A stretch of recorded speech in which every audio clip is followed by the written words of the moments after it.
You're listening to With God All's Possible Internet Radio. I'm Mark Bixler, and certainly glad to be with you here on Hear It Now. And today we want to talk with Tim Hurd.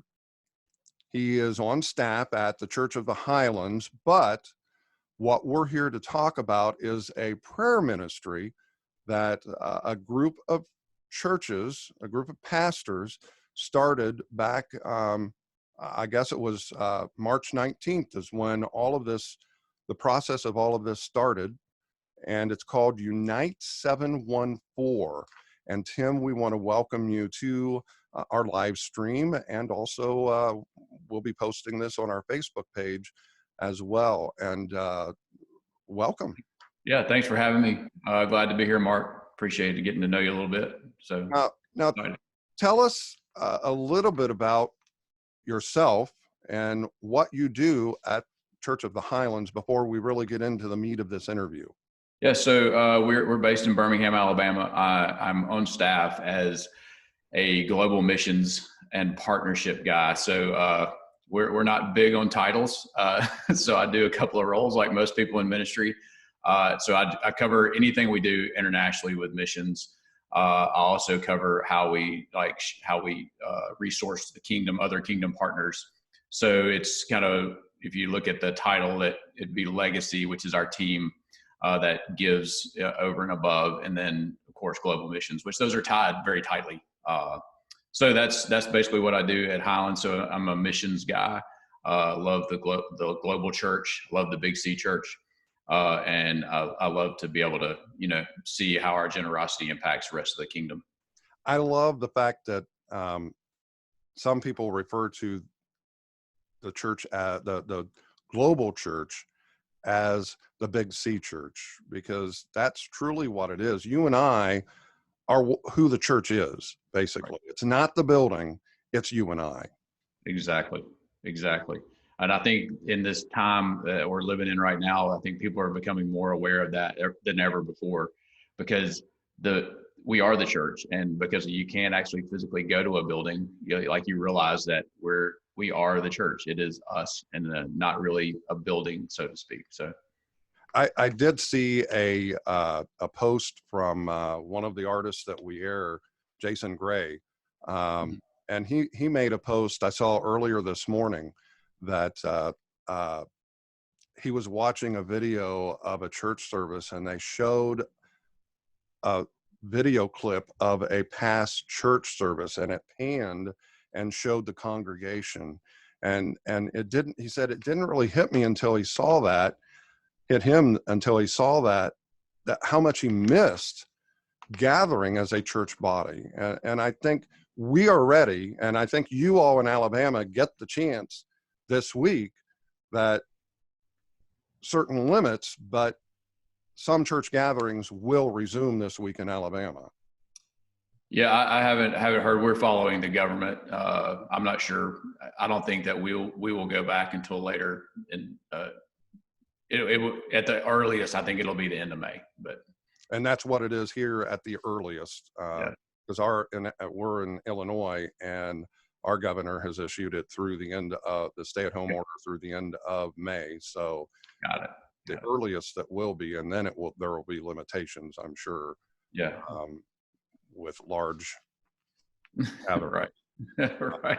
And in all honesty, I mean, I've seen some polls. I work in news full time, and I've seen some polls that there are a lot of people are, I don't want to use the word scared, but they kind of are stepping back and not really wanting to go to large gatherings. And I understand that. Yeah, for sure.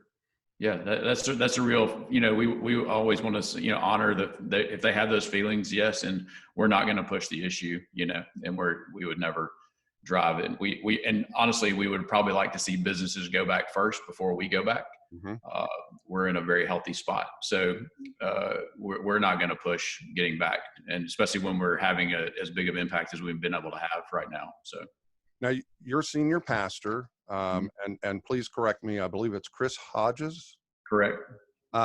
He was involved in a phone call back in March, I think March 19th, with a group of pastors who felt on their heart that God was calling them to start a prayer ministry. And that's how Unite 714 basically got started.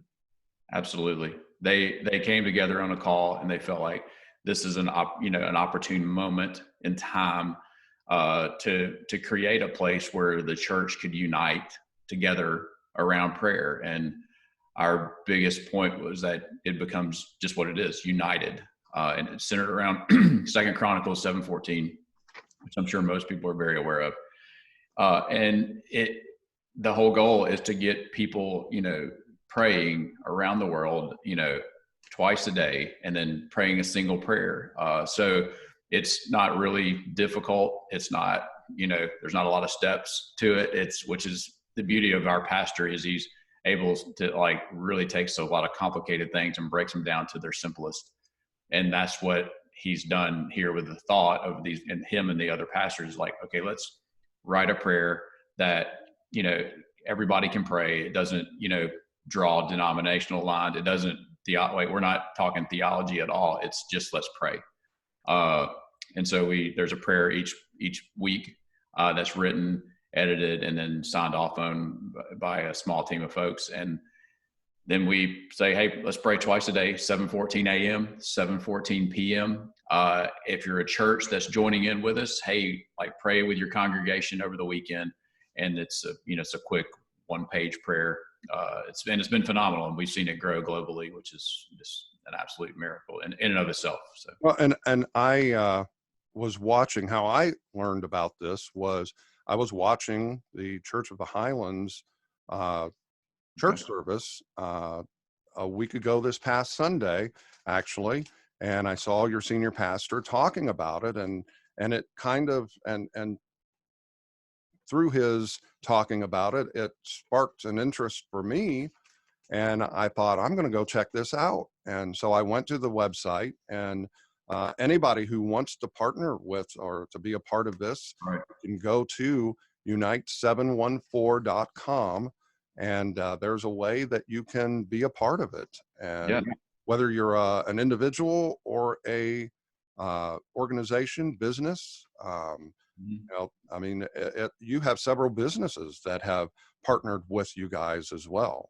Yeah, it's been pretty remarkable to see what's happened. The first few weeks we were on calls with global leaders around the world, different denominations, and I've been seeing businesses it's gone past just churches, denominations. It's gone to, like you said, businesses. It's gone to organizations like missions organizations that typically are, they're not going to jump on board with anything like this. They've all jumped on board, endorsed it, or said, hey, we're a part of it, which has been just phenomenal to see. And it's exciting from being a missions, pastor. I'm looking at this like, wow, that's incredible that all these guys are jumping on board with all these different churches.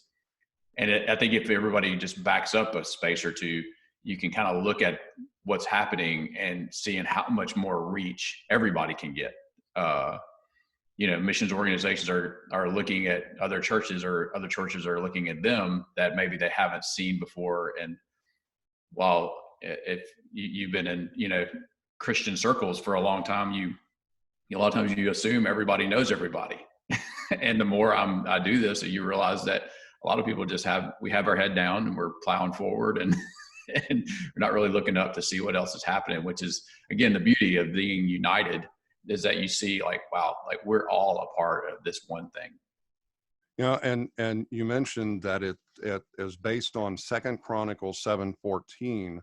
And I think back to the early to mid 90s when Promise Keepers was really full force going forward.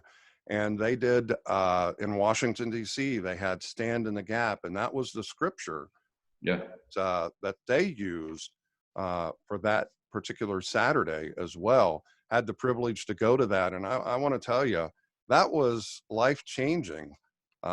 for a lot of people, including myself. And I think this has that, and well, not has, I think it is and has been a life-changing thing for a lot of people that are becoming involved with this type of ministry. I believe prayer is a vital part of any ministry.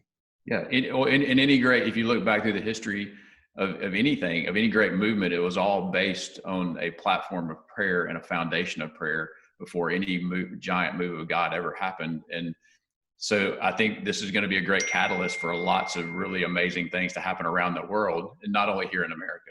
I think you'll see things, the more of these conversations we had globally, the more you saw where other ministries, even prayer ministries, had been kind of given the same thought, back months ago or a few months ago or weeks ago before they even heard about Unite. And so that's, I think, when you see God do multiple things around the earth in different spots, you kind of get the sense that he's wanting to do something, and he's speaking to multiple people along the same line. And it's good to see everybody come together and not have, like, just not have a divisive thought, like, hey, let's get together, let's unite, and let's pray, and let's see what God does. Well, God through Easter, and it was kind of ironic with what took place on Easter this year. But about 3 weeks before, when all this was really starting, which would have been about the time that all these pastors were starting the Unite 714, God spoke to my heart that,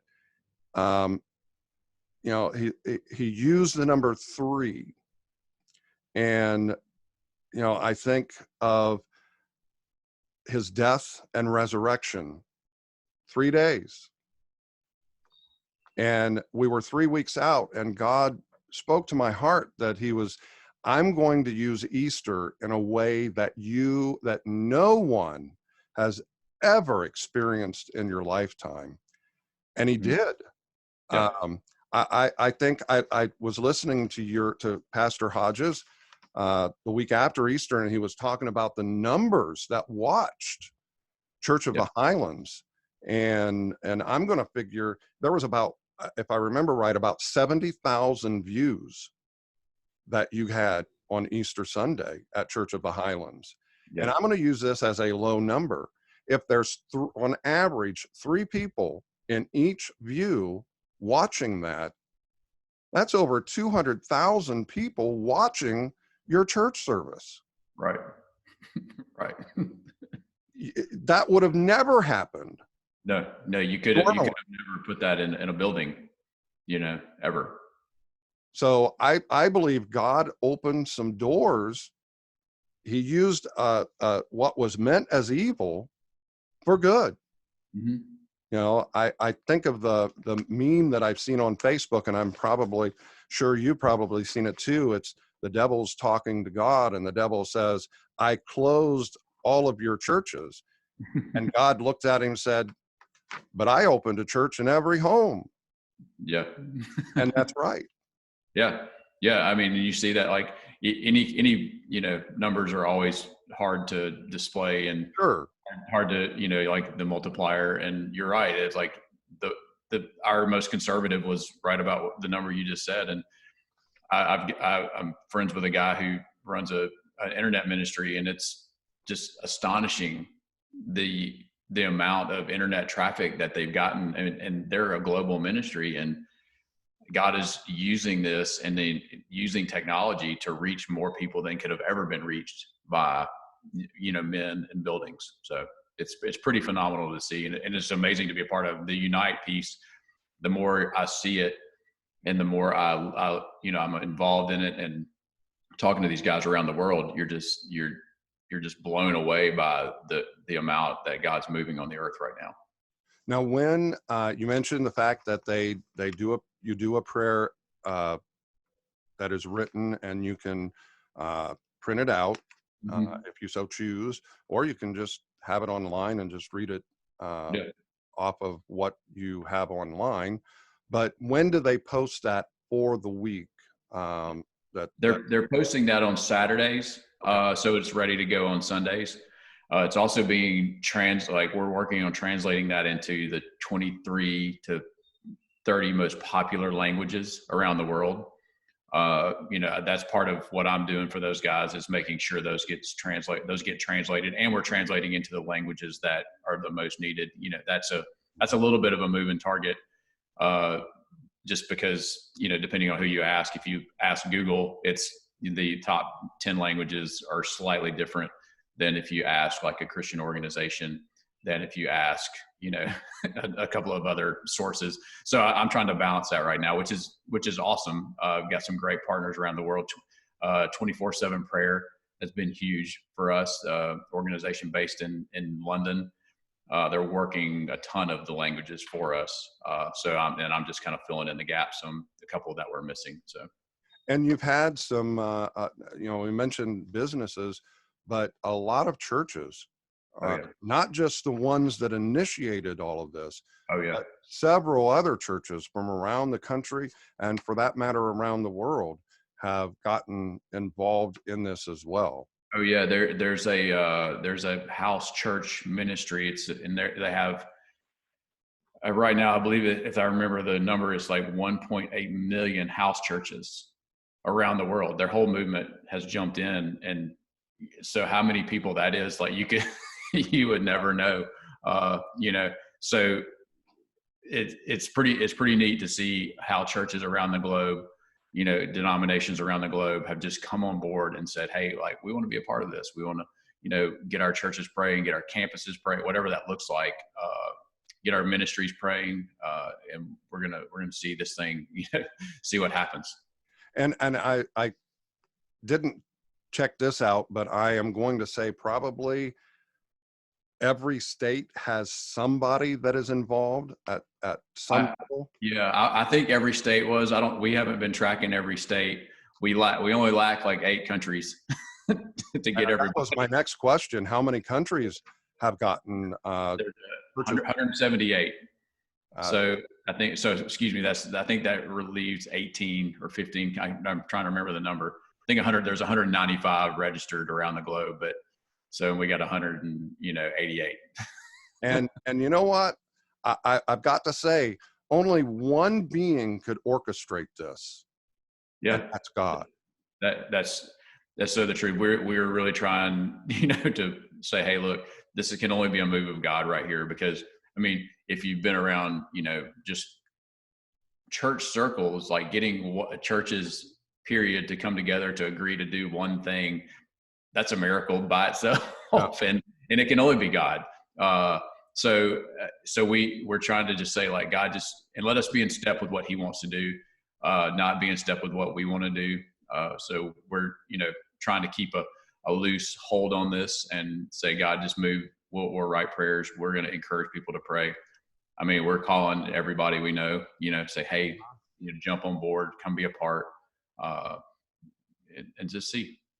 Yeah. And I mentioned what God had spoke to my heart. One of the other things that he's been speaking to my heart, but I do think that it has really started, and this ministry, Unite 714, is going to be a big part of this. And you are going to see an awakening of those outside the church that come into the church. And you're also going to see, I think, one of the biggest revivals that this world has ever seen.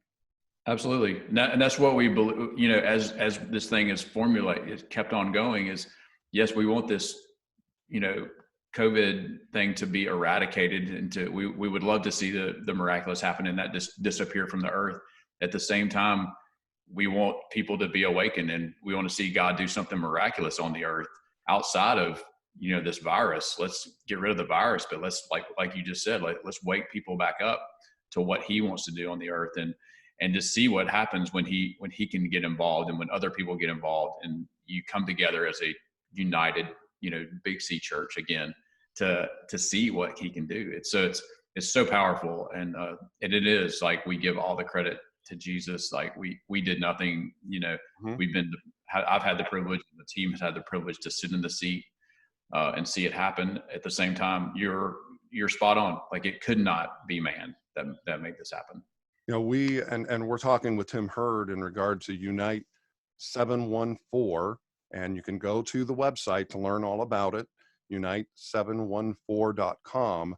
We here with God All's Possible Internet Radio, one of our partners is Kingdom Life Peoria, and we talk a lot about just kingdom culture, and without a doubt, this is part of kingdom culture. Absolutely. I think that's what will hopefully come out of this whole thing, is that, hey, you know, the church down the street is not a competitor. It's a guy to come alongside. You know, like we were speaking earlier, the church is not a building, it's us. We've seen just, you know, outside of the prayer, alongside the prayer thing, is like just people getting out, being creative in our communities, which I'm sure is in your community as well, that like, I can't go to church, but I can go next door and cut my neighbor's grass who really can't get out and cut it. Or I can go blow their driveway off, or I can go bring them food because they can't really get out, or they're even afraid to get out. Mm-hmm. So you're able to bring hope and bring a practical need at the same time. And you know, I think that's, at the end of the day, that's what it's all about. And I think that's the underlying of everybody uniting together, is they're coming around and saying, hey, like, like we just said, like, let's get rid of the virus.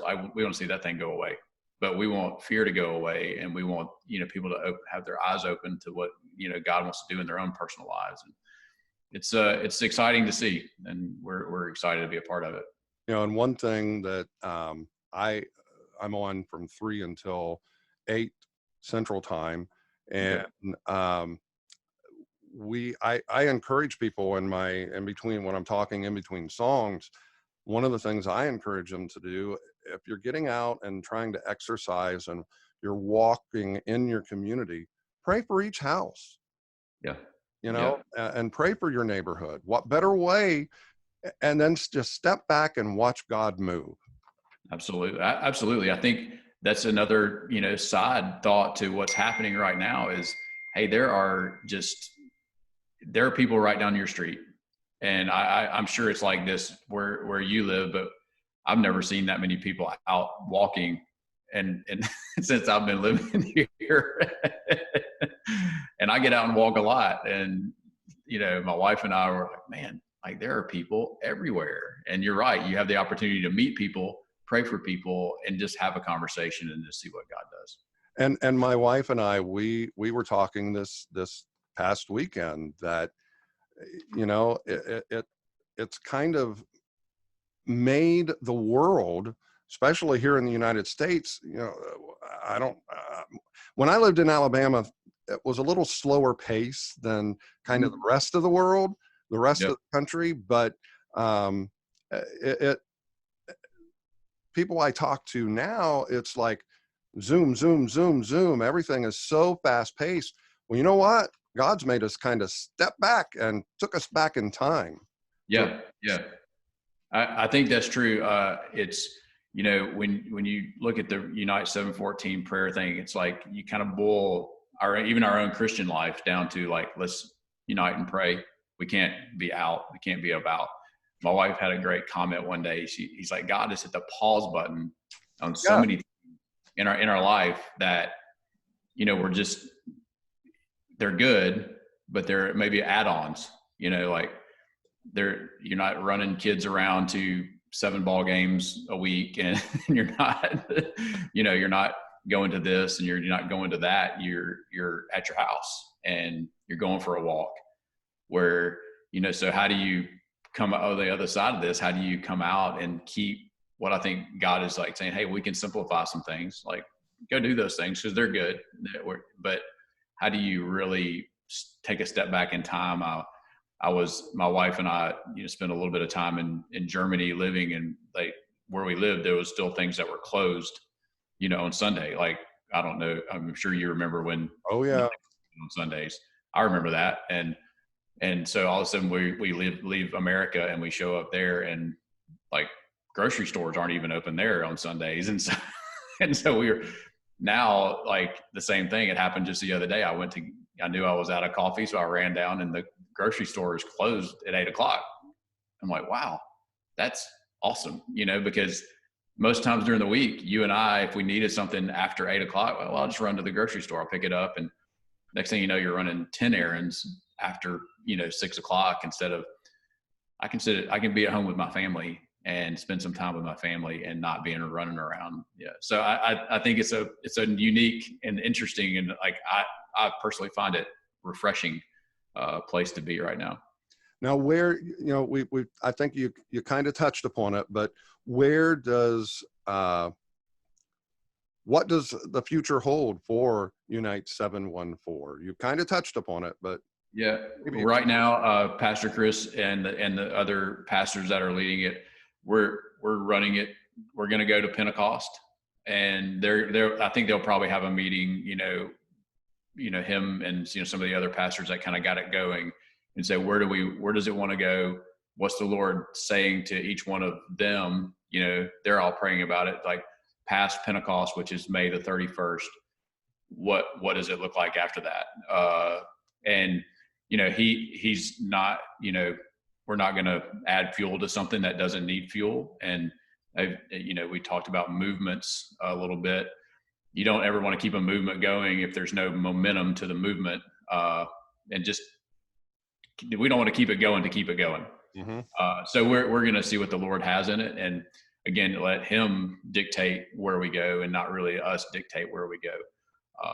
Their thought was from the beginning, at least to Pentecost, and then we'll see what happens from there. Well, it's kind of fitting that it didn't necessarily totally start in Alabama, but a lot of its roots were in Alabama. And with Huntsville being the Rocket City, this kind of rocketed beyond, I think, where even they thought it would go. Oh, it went so quickly beyond where any of us. I mean, we were on a call that first couple of weeks. We were on a call about every day with people. Like, I'm in the missions world, so I have like a little bit bigger picture than a lot of people in church world have. And I was on calls with people and organizations that were huge that I'd never heard of, churches that I'd never even understood, their whole, like the house church movement, like that's a whole missions. And I wasn't even aware that that's what they did. I knew a piece of what they did, but not the whole scope. And so I think we knew it was God then, because it was like, we were on the phone with people like we don't, Pastor Chris probably knows a lot of those guys because he's so well known in a leadership role in the church world, but there were other people on our team, and we were just like, man, only God can put all these people on the phone and put them on the phone together at the same time. Like leaders are, like there was some really, really large prayer ministries here in the States, and they were all jumping on the phone. Like, how can we help? How can we be a part? Which is, again, that's when it's God, because nobody's running, has an agenda. We're all just trying to pray together. We've been speaking with Tim Hurd. He is on staff at Church of the Highlands in Alabama, one of the organizers of Unite 714. And Tim, we appreciate your taking time and out of your morning and talking with us. And after Pentecost, we may get back in touch. We'll probably get back in touch with you and see where this all is going. Absolutely. It'd be my honor, my privilege. Thank you for having me on today. It's been, always good to talk kingdom talk. It's good to see people and talk to people who are about the kingdom. And we love that. We love, association of related churches is kind of where we are. Pastor Dino I work for him at the church, but he's also a director at ARC. And we love just people talking about the kingdom and how to move the kingdom forward. And we believe this is just a God movement, and it's not made by man. And so it's been fun. And that's going to do it for this edition of Hear It Now on With God All Is Possible Internet Radio. I'm Mark Bixler. And again, thank you, Tim, for taking time out and talking with us. Thanks, Mark.